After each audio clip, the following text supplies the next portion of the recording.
What's going on, Internet? Welcome to IGN Livestream. We are going to check out Deus Ex Human Revolution. Today with me, we've got Antoine Teasdale. What's up, guys? From IDOS Montreal. He's a game designer. We also have esteemed editor Arthur Geese. And we are going to jump right into the game here. Sure. So what's actually happening here right now? What are we looking at? Well, that takes place about 1/3 into the game. It's about 10 hours, depending on how you play, and Johnny's already killing people. Great. It's the first time that the player finds something interesting, like a lead to who actually attacked his company previously in the game. And he's just going through corridors and this very interesting looking compound where there's like a very heavy military troops doing their thing, like right there. Okay, and you said Johnny. Johnny's actually the one that's playing the game. So you're playing as Adam Jensen, who is the resident cyborg badass. Resident cyborg badass? Really? He's the guy. He lives here. Nice shot. He signed a lease. Yeah, he does. He's got all sorts So yeah, of things going on. Okay. saying this is a big idea right now is to just go in guns blazing. I guess we don't show a lot of that, so it's going to be fun. What kinds of augments do people need to pick to go in guns blazing like that? Because just starting the game, that's definitely not how you can play it.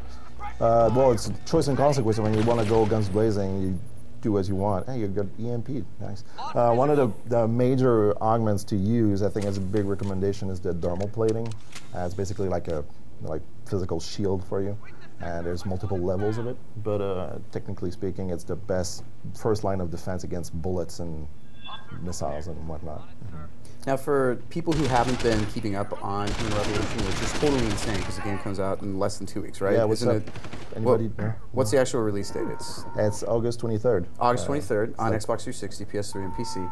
Yep. So if you haven't been keeping up and you're just joining in and you've been checking things out and you're thinking, oh my gosh, this game looks cool, but what the heck is this? This is actually not a sequel, it's a prequel. It's a prequel. Yeah, the first game was released in, I think it's year 2000, something like that. It was called Deus Ex. Right. And we decided to do a prequel to the story.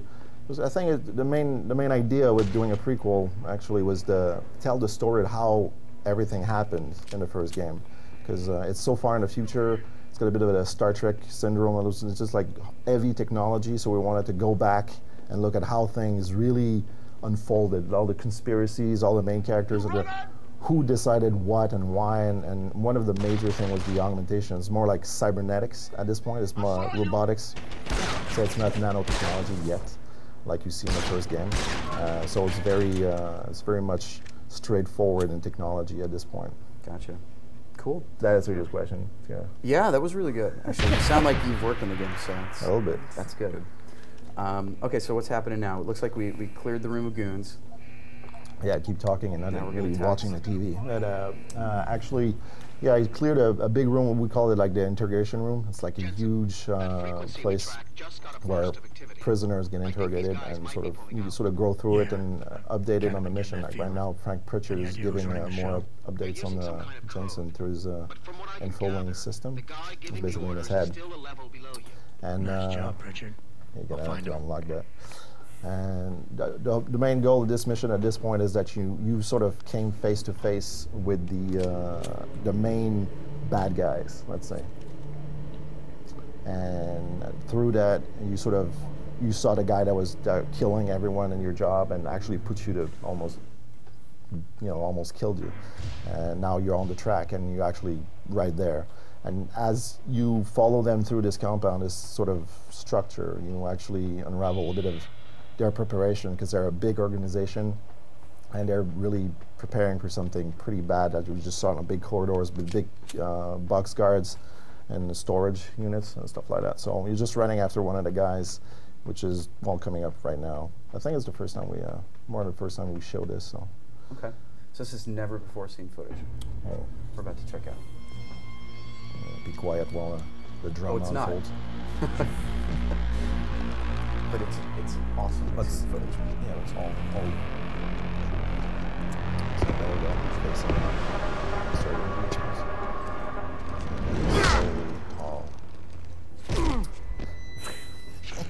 Well, looky here. We got us. I was like, okay, we're done. Thank you very much. Okay, so for people who, we started talking about this yesterday that we're going to be hosting this, and we asked our readers to send in questions.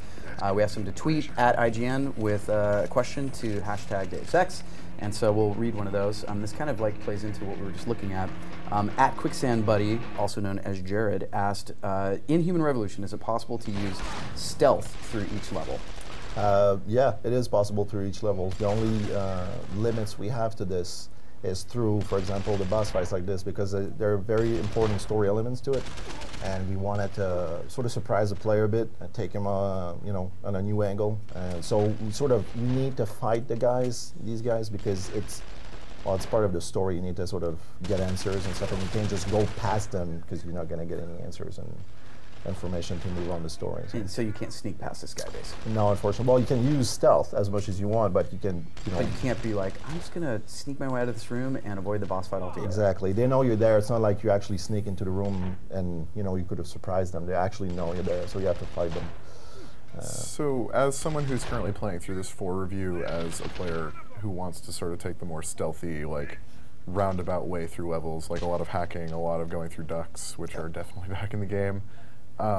Like, are there sort of ways to use subterfuge as opposed to brute force to take out bosses, or am I pretty much just left to my own devices with guns to take these guys out? Actually, it's something that's been discussed a little bit before. I've maybe said that. Almost got there. One of the major things with a boss fight in regular games is to learn new features, you know, use weapons, you know, give something new to the player. But for a game like Deus Ex, it's almost impossible, because that's part of the idea that the player can do whatever he wants with whatever he's got. So we can't really give something new. It would be kind of cheating the philosophy. So instead, we use boss fights as a way to sort of force the player to be as clever as possible, put them against a corner and see how they react, and to sort of learn to better use all the techniques and all the weapons and all the gears and the augments they have, which is, you know, a little bit different, but it's definitely very cool. So you're never left without an option, regardless of the play style that you happen to choose? No, there's plenty of ways you can do it. We've seen Johnny play. Use you know, the fire extinguishers. It's got like some barrels to use, grenades. You can just like pick up objects and throw it to them, and that works as well.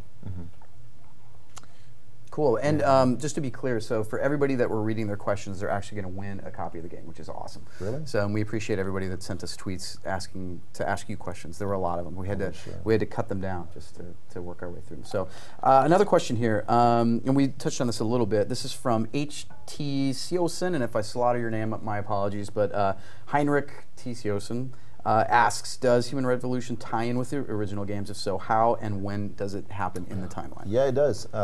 Actually, Human Revolution is a prequel, and it takes place roughly 30 years before Deus Ex 1. And like I said before, it's all about telling the story of how things were created, how the world evolved into the Deus Ex that we all know and love from the year 2000 or something when it was released. So we created like a new character that sort of ties into all the new era stuff that you see in Deus Ex 1, and some of the major characters that we see in the original game are actually making an appearance in there. So that, like you said, tie into the whole conspiracy. And there you go, more takedowns. Does that answer your question? I think so, yeah, I think that's good. I love that that's merciful, by the way. Yeah. That breaking every bone in those guys' bodies is the merciful takedown. Hey, you got it. Yeah. Well, they didn't chew on bullets. They're still breathing. Yeah, that's actually Probably a new place. We haven't shown that before. It takes place later in the game. We've been watching something that's about 1/3 into the game. This is more like half of it, and sort of exploring new environments, and it's pretty nice. Now, just to explain, when he uses abilities like that in the takedowns also, there's a limited amount of energy that you have to get the job done. Yeah. And in this case, you can see the sort of batteries in the upper left corner. Yeah. So, is there a way to refill those batteries? I mean, yeah, the idea is, well, we got like, you start with 2 energy cells with little battery icons. And there's always one that's going to replenish. It's like your basic energy level. So you're never like in so much trouble that you can't use your augmentations. That was a nice move. And what was the name of that augment that allows him to see through walls? We call it's like an X-ray vision kind of thing. We call it smart vision. And it sort of detects anything that has energy flowing through it, and sort of so cameras, computers, enemies, turrets, those sort of things. But to answer your previous question, we use what we call nutrients. It's basically AUG cell boosted energy packs that you use to sort of replenish. It's very similar to what we've seen in Deus Ex, the original game, where it's bio. I don't remember the name exactly. It was just replenishes your energy to use your augments. Same kind of idea. And so you can augment yourself, add more energy cells, and you can actually make them more efficient by spending less energy by using them as well. So the idea of having a resource that you can mostly drain and then you have to use expendable assets to fill it back up is sort of bucking the trend of a lot of modern games where everything you have will refill all the way if you just wait long enough. Yeah. Was there a particular idea to doing that and here you see him spending points to buy a new augment to dominate robots? Or yeah, I just did that. What was the sort of thinking behind that, like to make it a finite, exhaustible resource like that? Well, we sort of noticed some of the games that you just give you and stuff, and we really wanted to make it a point of making a choice and consequence system, and so every actions you make actually have consequence in the way that things will react, the NPCs will react to you, and the world will react to you. So if you just go and always have energy, always have health, always have everything at your disposal right there, it just sort of breaks that patterns a bit, and it makes the game probably a bit too easy as well. We wanted to give a good challenge because the game is pretty long, and you don't want to just like skim through it and don't really see anything. So we use that little system as well to sort of help the player explore the environment. Oh, that's nice. Take that. There you go. So it's another decision that was made early on in the game. Sort of. Now, speaking of choice and consequence, reader MDR1505, aka Mike Robinson, asks, will you be able to respec or change your augmentations once you pick them at any point in the game, or are your decisions completely permanent and final? Unfortunately, no, you can't. The idea was, well, the basis is the choice and consequence, and we really wanted to push the player into making decisions and actually dealing with them. There's no better augmentations or less good or whatnot. It's just the choices that you make and the play style that you want to do, the way you want to play it. Some players really want to go gun blazing because they like shooters, and some players really like the social aspect and just talking and not really disturbing anything around them. It's all about whichever way you want to do. So, but we didn't want to play just, you know what, I don't really feel like doing this anymore, just reset. Just if you want a different experience, play the game again. I guarantee you there's plenty of stuff to see, whichever way you want to go. So it really. So once you pick, you need to make sure you know what you're getting into. Yeah. So like as you guys have probably play tested this a bit with people who like outside of the studio and you've watched press play it, are there particular augments that you guys thought were especially useful that you're surprised to see maybe get ignored a little more than others? Yeah, there is. There's the augs, especially augmentations that are, like the cloaking system. I mean, the cloaking device, everybody loves it. It can cloak, but not everybody realizes when you cloak, you still make noise, for example. So using the silent movements and the silent jumping augment basically lets you jump and sort of land silently. It's really, really helpful as well. You don't need a cloak necessarily if you, take cover, do cover to cover, and just pass behind enemies. They're gonna hear you, but not see you anyway. So right, that's kind of a little bit of a decision. That was interesting. Oops, wrong button, Johnny.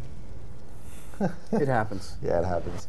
So now, if I choose to play stealth versus really aggressively, is it going to change sort of the outcome of how much XP I earn, or? That's cool. Well, or other than me sneaking through a room and avoiding a conflict, or just breaking fools' bones versus like putting a cap in their face. Awesome. Like how does it play out differently? Yeah, definitely there's multiple ways to get experience points. There's killing, non-killing. Right, exploration has a lot of rewards for that as well.